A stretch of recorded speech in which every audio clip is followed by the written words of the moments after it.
Hello students, you are welcome to the lecture on providing safety and comfort, which is vital to survival and these needs continue throughout life.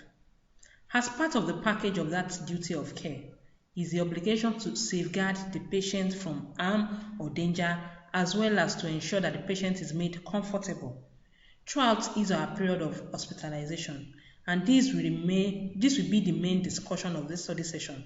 Please relax and enjoy as you listen attentively. Moving to the introduction, when a client enters the healthcare facility, there's an unwritten contract that is established between the client and the healthcare personnel. And inherent in this contract is the fact that the health personnel owe the patient a duty of service. Hospital patients are more susceptible to accidents than any other group of people. Hence, the nurse should be well informed and be acquainted with safety practices in the ward setting and measures that promote patient comfort.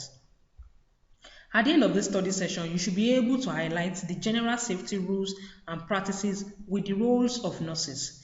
You should be able to discuss various methods of control of infection, and should be able to describe various methods employed in providing safety and comfort and explain their underlying principles. The general safety rules. You walk rather than run, especially on stairs and along corridors. Open doors slowly. Do not open a door by pushing on the glass part. You walk on right in halls, especially when pushing a wheelchair or stretcher. Installing corridor mirrors which enable those wheeling a stretcher or other patient vehicles to see around blind corners. Also, you install safety devices wherever practicable, including cautious use of bedside rails.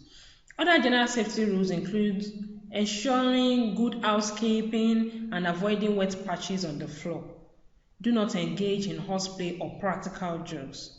You observe principles of good body mechanics and follow correct lifting procedures when lifting a heavy object or lifting a patient, possibly introducing safety classes which teach correct lifting procedures and other safety techniques.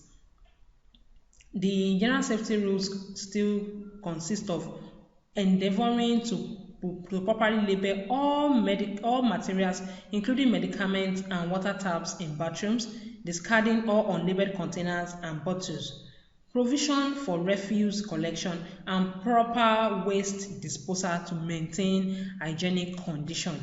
Then, ensuring proper bed spacing is maintained. Maintaining aseptic technique for all invasive procedures. Appropriate institution of isolation techniques and barrier nursing in infectious areas. Obey all no smoking signals.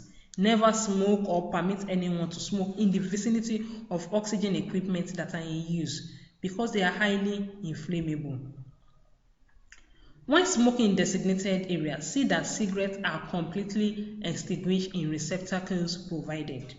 You report any injury to self or others immediately and secure first aid, and you institute incident reporting system and appointing members to a safety committee who are saddled with the responsibility of reviewing safety practices, analyzing potential safety hazards, and recommending constructive procedures to prevent accidents.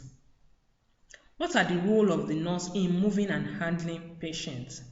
In professional nursing practice, there will always be need to move patients or heavy equipment from one point to the other, and this exposes the nurse to additional risk.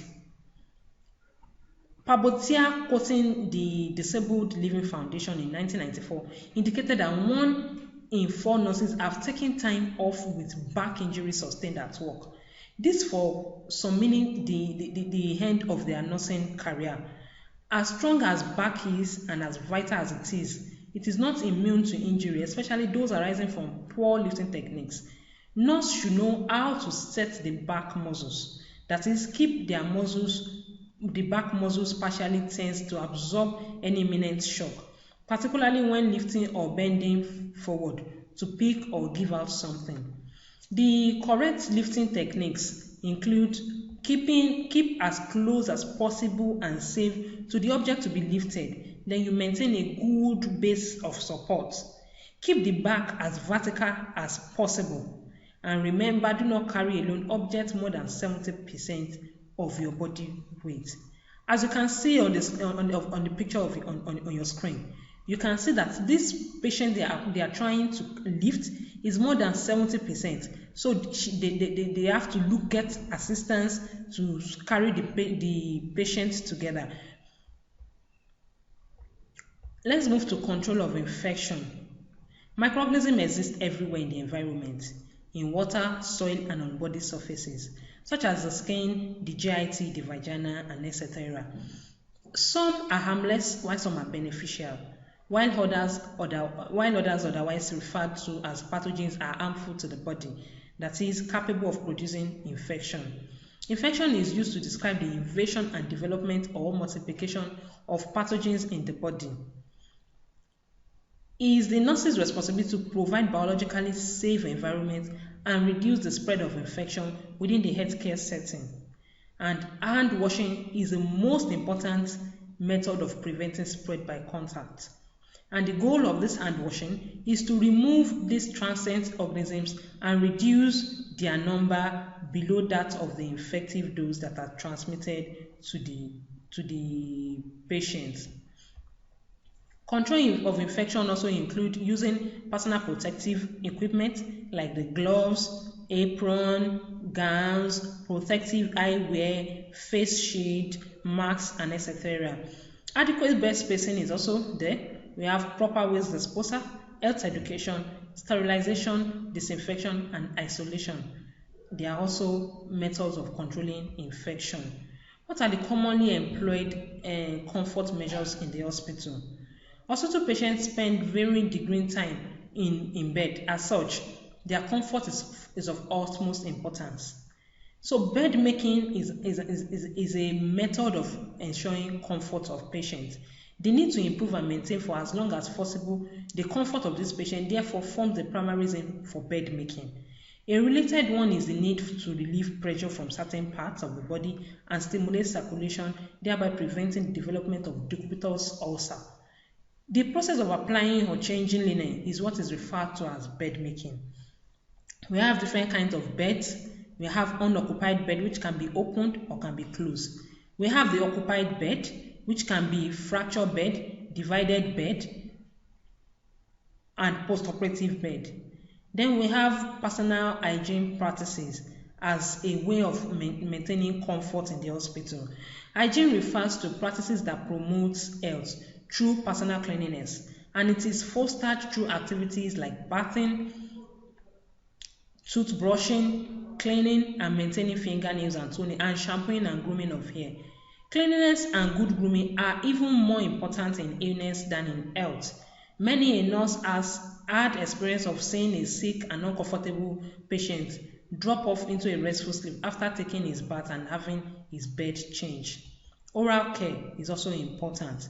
Care of the skin is also important. There are different types of bath. We have the cleansing bath, and its objective is to promote hygiene and comfort for the patient. And it can be in form of top bath, partial bath, and complete bed bath. We can also have therapeutic bath, which can be in form of seat bath and emollient bath or medicated bath. The perineal care. There are indications for perineal care. Following vaginal delivery or gynecologic or rectal surgery, so that the impaired skin is kept as clean as possible. Whenever male or female patients have bloody drainage, blood is a good medium for growth and development of microbes. Therefore, its removal through perineal care reduces the risk of infection. There are some principles guiding this perineal care, and it prevents direct contact between the nurse and the secretion or excretion that may be present, and cleans in such a manner as to remove secretion and excretion from less soiled to the more soiled area. Also, we have sit bath. A major component of the perineal care is the sit bath, and it involves the immersion of the buttocks, the thighs, and the lower trunk in water of a temperature of 1100 degree Fahrenheit to 1150 degree Fahrenheit. The seat bath may be given in a regular bathtub, filled approximately one-third full.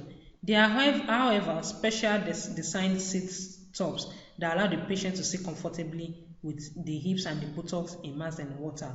There are indications for seat bath.